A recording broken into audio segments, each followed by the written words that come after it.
Bayangkan, satu umat dibinasakan banjir karena menolak dakwah Nabi selama 950 tahun. Assalamualaikum warahmatullahi wabarakatuh. Halo sahabat beriman, kembali lagi di channel kita. Hari ini, kita akan menyelami salah satu kisah paling epik dan penuh pelajaran dalam sejarah umat manusia. Kisah Nabi Nuh alaihissalam dan bahtera penyelamatnya. Kisah ini bukan hanya tentang banjir besar, tapi tentang kesabaran tanpa batas, iman yang tak tergoyahkan, dan kasih sayang Allah yang tak pernah putus. Jadi, siapkan hati dan pikiran. Mari kita mulai perjalanan menakjubkan ini. Bayangkan sebuah zaman di mana manusia telah jauh tersesat. Mereka menciptakan patung-patung dari batu dan kayu, lalu menyembahnya sebagai Tuhan. Nama-nama berhala seperti Wat, Suwa, Yaghut, Yauk, dan Nasr diagung-agungkan, padahal mereka hanyalah benda mati yang tak bisa memberi manfaat maupun mudarat. Di tengah kegelapan syirik dan kesombongan inilah, Allah Subhanahu wa Ta'ala mengutus seorang hambanya yang mulia, Nuh alaihissalam. Dia diutus kepada kaumnya sendiri, dengan satu misi suci, mengajak mereka kembali ke jalan yang lurus, jalan menyembah Allah yang Maha Esa, Tuhan semesta alam. Dengan penuh kelembutan dan hikmah, Nabi Nuh memulai dakwahnya. Wahai kaumku, serunya, sembahlah Allah. Sekali-kali tidak ada Tuhan bagimu selain Dia. Sesungguhnya aku takut kalian akan ditimpa azab pada hari yang besar. Namun, apa jawaban mereka? Mereka tertawa, mengolok-olok, dan menuduhnya sesat. Mereka melihatnya hanya sebagai manusia biasa, sama seperti mereka. Tantangan besar telah menanti di depan mata. Apakah Nabi Nuh menyerah? Sama sekali tidak. Inilah yang membuat kisahnya begitu luar biasa. Bayangkan, bukan setahun, bukan 10 tahun, tapi 950 tahun. Ya, 950 tahun lamanya Nabi Nuh berdakwah tanpa kenal lelah. Siang menjadi malam, malam menjadi siang, beliau tak henti-hentinya menyeru kaumnya. Beliau mendatangi mereka secara sembunyi-sembunyi, dari rumah ke rumah. Beliau juga menyeru mereka secara terang-terangan di tempat-tempat umum. Segala cara telah ditempuh, namun hati kaumnya telah membatu. Al-Quran menggambarkan betapa kerasnya penolakan mereka.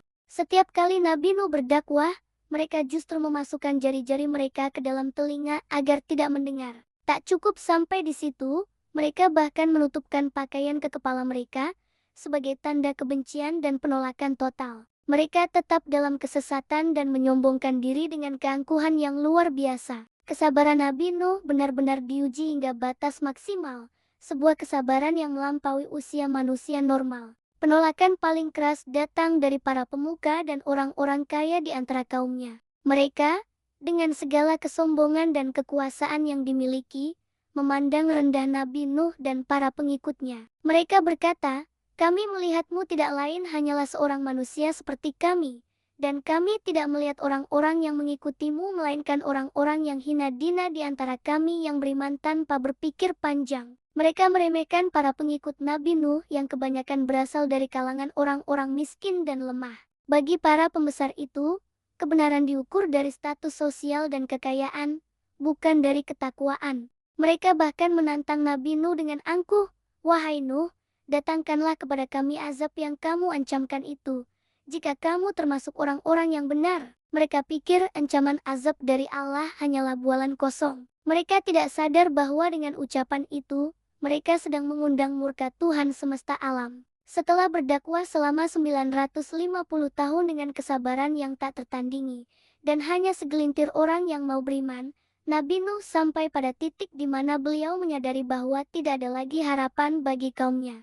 Hati mereka telah terkunci mati. Maka, dengan hati yang pilu, beliau mengangkat kedua tangannya, memanjatkan sebuah doa yang begitu dahsyat kepada Robnya. Beliau berdoa, "Ya Tuhanku, janganlah Engkau biarkan seorang pun di antara orang-orang kafir itu tinggal di atas bumi. Sesungguhnya jika Engkau biarkan mereka tinggal, niscaya mereka akan menyesatkan hamba-hambamu, dan mereka tidak akan melahirkan selain anak yang berbuat maksiat lagi sangat kafir."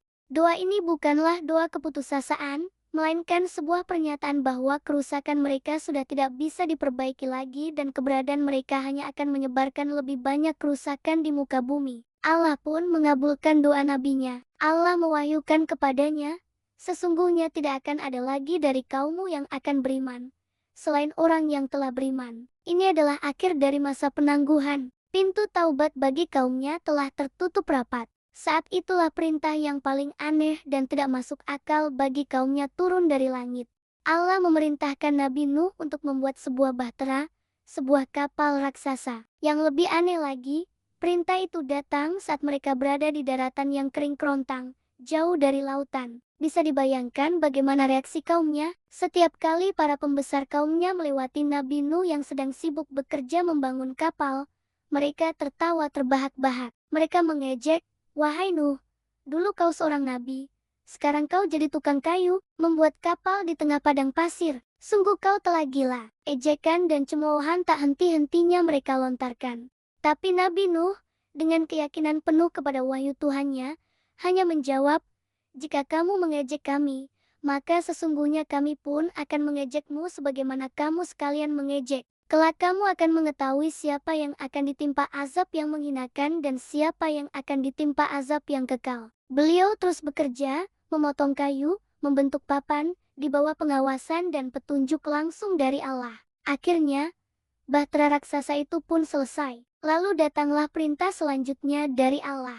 Nabi Nuh diperintahkan untuk mengumpulkan setiap jenis binatang, sepasang-sepasang, jantan dan betina, untuk dibawa naik ke atas kapal. Sebuah misi penyelamatan spesies yang luar biasa. Selain itu, beliau juga diperintahkan untuk membawa serta keluarganya dan orang-orang yang telah beriman. Namun, Al-Quran menyebutkan, dan tidaklah beriman bersamanya kecuali hanya sedikit. Bayangkan, dari 950 tahun berdakwah, hanya segelintir orang yang hatinya terbuka untuk menerima kebenaran. Ironisnya, di antara mereka yang menolak, ada istri dan salah satu putranya sendiri, yang bernama Kan. Saat Nabi Nuh memanggil putranya, "Wahai anakku, naiklah ke kapal bersama kami dan janganlah kamu bersama orang-orang yang kafir." Kan dengan sombongnya menolak. Ia berkata, "Aku akan mencari perlindungan ke gunung yang dapat memeliharaku dari air bah ini." Ia lebih percaya pada kekuatan gunung daripada perlindungan dari Allah.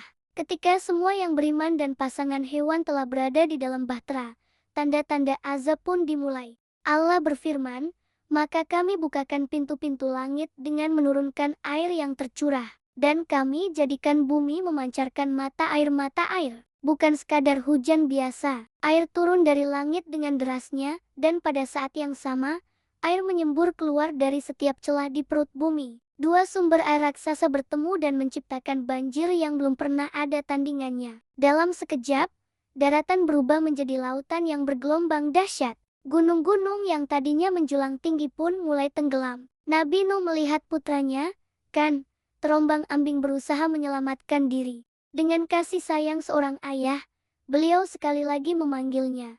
Namun ombak besar datang dan memisahkan keduanya. Kan pun tenggelam bersama kaum yang durhaka. Di tengah amukan badai dan gelombang setinggi gunung, hanya satu yang selamat, bahtera Nabi Nuh, yang berlayar dengan nama dan perlindungan Allah. Setelah membinasakan seluruh orang kafir di muka bumi, Allah pun memerintahkan langit untuk berhenti menurunkan hujan dan bumi untuk menelan kembali airnya. Secara perlahan, air mulai surut, badai pun reda, langit kembali cerah.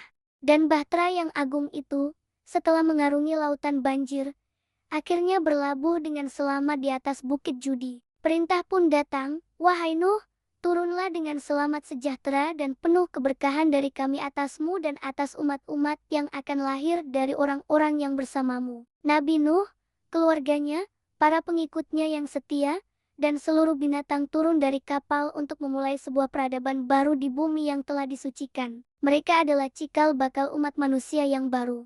Kisah Nabi Nuh alaihissalam menjadi warisan abadi tentang buah dari kesabaran yang luar biasa, keteguhan iman di tengah cemoohan, dan bukti nyata bahwa janji pertolongan Allah bagi hamba-hambanya yang beriman adalah sebuah kepastian. Itulah kisah menakjubkan dari Nabi Nuh alaihissalam. Banyak sekali pelajaran yang bisa kita petik, mulai dari pentingnya dakwah dengan kelembutan, ujian kesabaran yang tiada akhir, hingga kepastian datangnya pertolongan Allah. Semoga kita semua bisa meneladani keteguhan iman beliau. Terima kasih sudah menyimak sampai akhir. Jangan lupa untuk like, komen, dan subscribe agar kita bisa terus berbagi kisah-kisah penuh hikmah lainnya. Sampai jumpa di video selanjutnya. Wassalamualaikum warahmatullahi wabarakatuh.